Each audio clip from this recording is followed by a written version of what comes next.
ஒரு அழகான கிராமத்தில் ராமு என்ற பால்காரன் வாழ்ந்து வந்தான். தினமும் அதிகாலையில் எழுந்து Fresh milk, than everyone. மாட்டிலிருந்து Thank you. பால் பறித்து It looks ஊர் wonderful. மக்களுக்கு நம்பிக்கையுடன் Enjoy. விற்று வந்தான். ஆரம்பத்தில் அவன் மிகவும் நேர்மையானவன். ஆனால் ஒரு நாள் பேராசை அவன் மனதில் முளைத்தது. சிறிது தண்ணீர் கலந்தால் அதிக லாபம் கிடைக்கும் என்று நினைத்து பாலை தண்ணீருடன் கலக்கத் தொடங்கினான். சில நாட்கள் யாருக்கும் தெரியாமல் சென்றது. ஆனால் விரைவில் பால் ருசி மாறியதை மக்கள் கவனித்து சந்தேகப்படத் தொடங்கினர். இருந்தாலும் பேராசை அவனை விடவில்லை. மேலும் தண்ணீர் கலந்தான். ஒரு நாள் நகரத்துக்கு பால் கொண்டு செல்லும் வழியில் கல்லில் இடறி விழுந்தான். பால் குடங்கள் கீழே விழுந்து அவன் உழைப்பும் கனவும் தரையில் சிந்திவிட்டது. அந்த தருணத்தில்தான் தனது தவறை உணர்ந்த ராமு, பேராசை என்னை வீழ்த்திவிட்டது என்று வருந்தினான்.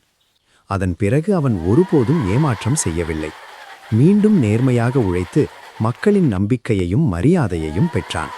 இந்த கதை நமக்கு கற்பிப்பது என்னவென்றால், பேராசை மனிதனை உயர்த்தாது.